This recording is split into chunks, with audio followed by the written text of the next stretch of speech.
তো এই জামানায় এত কষ্ট ছিল, এত কষ্ট ছিল যে কলিজার টুকরা হাসান আর হোসেন দুজনে খাবার জন্য মায়ের আঁচল ধরে বারবার ধরে খাই টানা হেঁচড়া করছে।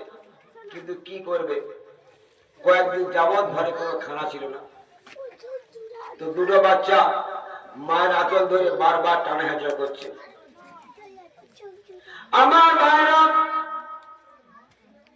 মা ফাতেমা হাও হাও করে কাঁদতেছে, কি করবো, কোথায় যাব, বলতেও পারছে না যে ঘরে এক জায়গা পরিমাণ কোনো খানা নাই, বলতে পারছে না কি করবে, কোথায় যাবে। দুটো বাচ্চা খাবার জন্য মায়ের আঁচল ধরে বারবার ধরে টানা হেঁচড়া করে। মা রেগে গিয়ে দুটো বাচ্চার ঘরে দুটো থাপ্পড় মারল। মারার পরে সকাল থেকে বাহির হয়ে চলে গেল হাসান আর হোসেন, বাড়িতে আর ফিরে এলো না। এমন সময় আল্লাহর নবী দিন দুনিয়ার বাদশা জনাবে মুহাম্মদুর রাসূলুল্লাহ সাল্লাল্লাহু আলাইহি ওয়াসাল্লাম বাড়িতে এসে টোকা মারে, ও আমার মা, কলিজার টুকরা মা, তুমি দরজাটা একবার খোলো মা গো, আমি বাড়ির ভিতরে আমি প্রবেশ করব।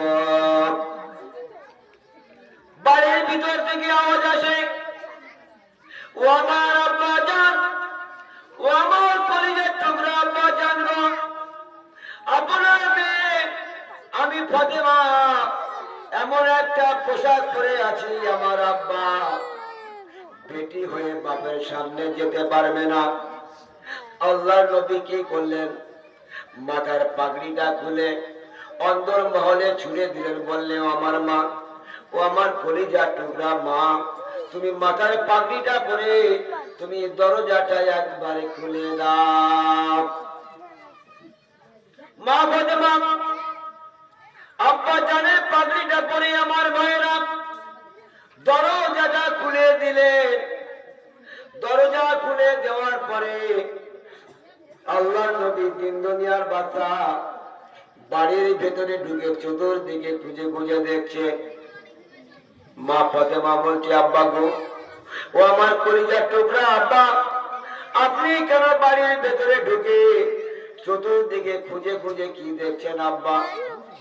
বলছি, ও আমার মা, ও আমার কলিজার টুকরা মা গো, আমার প্রাণের হাসান আর হোসেন দুজনে কোথায় গিয়েছে মা, এই জন্য আমি চতুর্দিকে খুঁজে খুঁজে দেখছি। আমার ভাইরা, আল্লাহ নবী দিন দুনিয়ার বাদশা কলিজার টুকরা হাসান আর হোসেনকে দুজনের খুঁজতে শুরু করে দিয়েছে। মা ফাতেমা বলছে, ও আমার আব্বা জান, কয়েকদিন যাবৎ ঘরে কোনো খানা ছিল না, রুটি ছিল না, আটা ছিল না, কোনো খাবার ছিল না আব্বা গো, দুজনে খাওয়ার জন্য আমার কাছে বারবার শাড়ি ধরে টানা হেঁচড়া করে। আমি দিতে পারি না খানা, আমি খানা দিতে পারি না আব্বা জান, আর তারা খাবার জন্য আমার কাছে তাড়াহুড়া করছিল, চাইছিল আব্বা গো। আমি রেগে গিয়ে দুজনার গালে দুটো থাপ্পড় মেরেছি আব্বা। সকালবেলা বাহির হয়ে গেছি আব্বা, এখনো পর্যন্ত বাড়ি ফিরে আসেনি। এই জন্যে আপনি কি খুঁজে খুঁজে দেখছেন আমার বাড়ির ভিতরে? বলছে, হ্যাঁ মা, আমি এই জন্য আমার এই কলিজার টুকরা হাসান আর হোসেনকে দেখছি।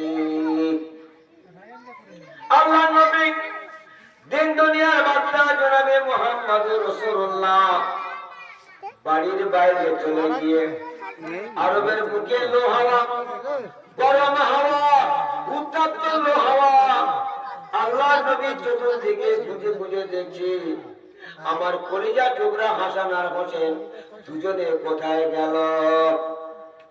এদিকে একবার হাত দেয়, ও আমার কলিজা টুকরা হাসান, এদিকে একবার হাত দেয়, ও আমার কলিজা টুকরা হোসেন, তোমার নানা তোমাদের খোঁজে, আমার ডাকে তোমরা একবার সাড়া দাও।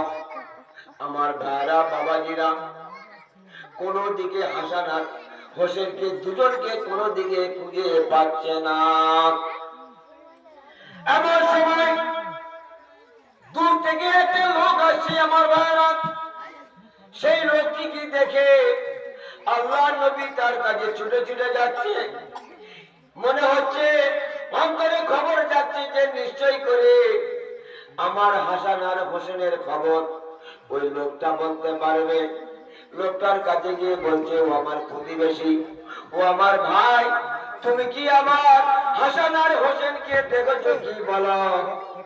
বলছে, ইয়া রাসূলুল্লাহ, ইয়া হাবিবাল্লাহ, আমি হাসানকে দেখিনি, আমি হাসানকে চিনি না, বলতে পারবো না, তবে একটা সারাসান দিতে পারি, একটা খবর আমি দিতে পারি ইয়া রাসূলুল্লাহ, একটা খবর আমি দিতে পারি। ওই যে দূরে একটা গাছ দেখতে পাচ্ছেন, ওই গাছের গোড়ায় দুটো ছেলে জোড়াজুড়ি করে শুয়ে আছে, তবে হাসান আর হোসেন কি আমি বলতে পারবো না। আল্লাহ নবী দিন দুনিয়ার বার্তা সেই গাছটির দিকে ছুটে ছুটে যাচ্ছে।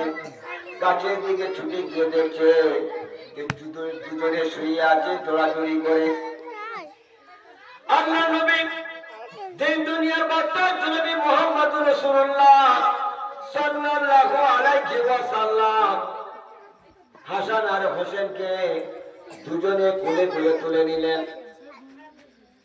আল্লাহ নবী দিন দুনিয়ার বার্তা হাসান হোসেনকে টপ টপ করে চুমা খাচ্ছে। বলছি, ও আমার হাসান, ও আমার কলিজার টুকরা হোসেন, আর তোমরা কেঁদো না, আর তোমরা কেঁদো না, তোমার নানা এসে গেছে তোমার জন্য। আজকে যত ব্যবস্থা আছে সুব্যবস্থা তোমার নানা তোমাদের জন্য করে দেবে। তাদের গায়ে ধুলো ছেড়ে দেয়, টপ টপ করে চুমো খায়। বলছে, তোমরা কাঁদো না। আল্লাহ নবী কান্নাকাটি করে হাসান আর হোসেনের জন্য কাঁদতে শুরু করে দিয়েছে। আল্লাহর কাছে বলছে, আয় আল্লাহ রাব্বুল আলামিন, আমার নিজের জন্য, আমার নিজের পেটের জন্য জীবনে কোনোদিন আমি চাইনি আপনার কাছে, হাসান হোসেনের জন্য তুমি কিছু ব্যবস্থা করে দাও। আমার কলিজার টুকরা হাসান, কলিজার টুকরা হোসেনের জন্য তুমি কিছু ব্যবস্থা করে দাও।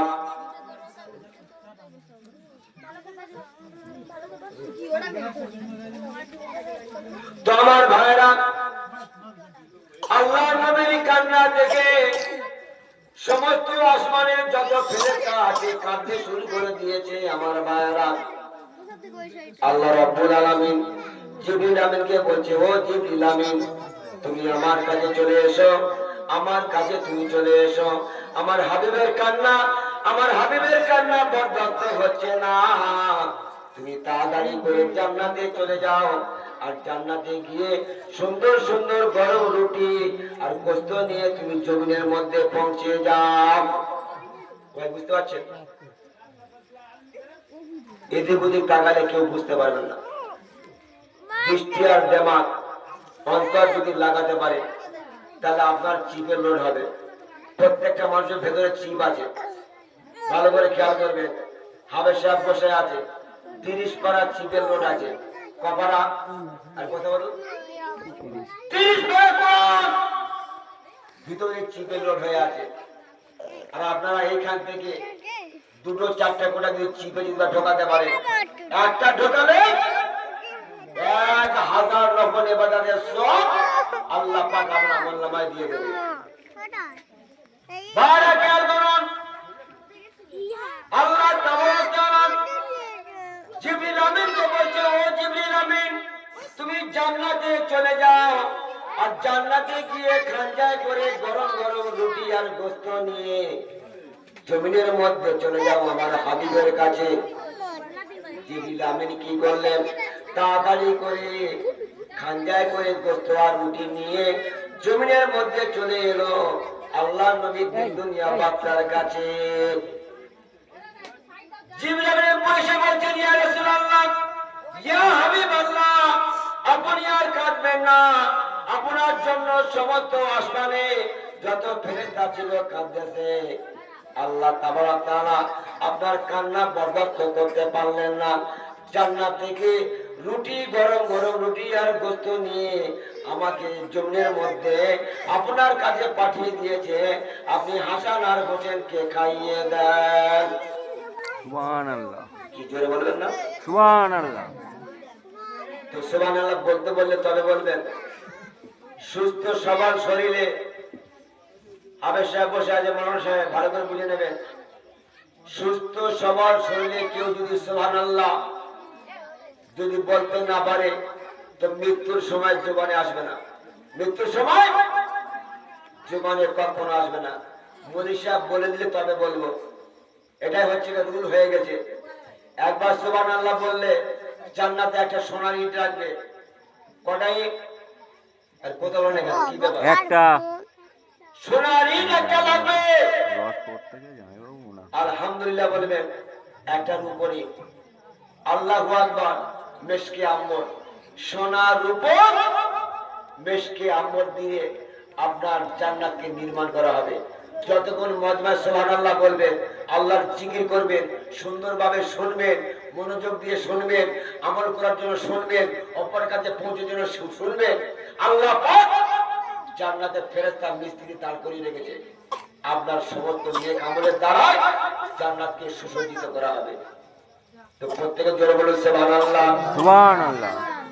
আমার ভাইরা, আল্লাহর নবীর কাছে এসে গরম গরম রুটি আর গোশত কিতাবের মধ্যে এসেছে, মনে হচ্ছে এখনই রুটি তৈরি করেছে আর এখনই গোশতকে ভুনা করে নিয়েছে।